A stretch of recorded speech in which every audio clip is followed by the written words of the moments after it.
Welcome back to StrataGames. I'm Jason, and today on Simple Strategy, we're looking at the minigame Love Letter. The goal of the game is to get your love letter, oh my goodness, that's the name of the game, to Princess Annette, and stop your opponents from doing the same. Let's look at each card individually. In the base game, there are 5 guards out of 16 total cards. When you play a guard, you're not allowed to guess another guard, so if you're taking the first turn of the game and say your second card is also a guard, you have a 1 in 11 chance of guessing an opponent's card correctly, or roughly a 9% chance. Since there are 2 of 4 of the cards though, your chance is actually double for each of those. Each time another card is played, it increases your chances of guessing accurately with a guard, so make sure you look over the cards already played before making your guess. The priest is generally the first card I would play if I have it and any other card in my hand. Its point value is low, as is its impact, but it can all but force your opponent to discard their hand if they don't want you to have perfect information on them. The Baron is a tricky card to play, as it can result in your own loss if you're not careful. Here's the percentage chance of winning, losing, or tying when you play a Baron,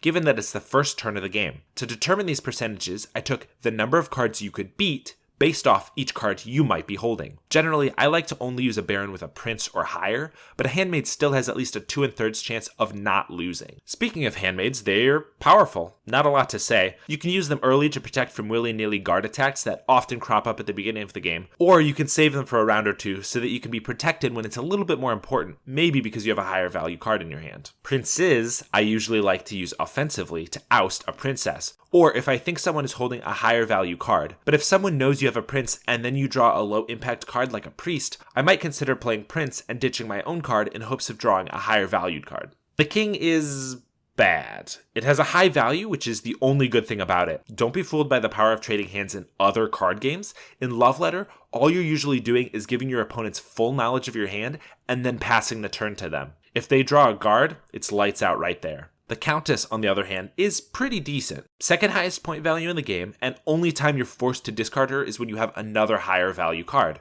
The downside being that your opponents then know you have one of 3 different cards, but there is always the possibility of faking them out, though I found this is not usually beneficial, as you're left with a low value card and don't have much time to find another high pointer. And the Princess, of course, has the greatest point value, but is a liability. If someone uses priest to see your card, or you draw king and are forced to trade it away, it can be game over. But she also wins the game 100% of the time when you run out of cards. You've just leveled up. Thanks for watching Simple Strategy. If you enjoyed this video, be sure to like and subscribe.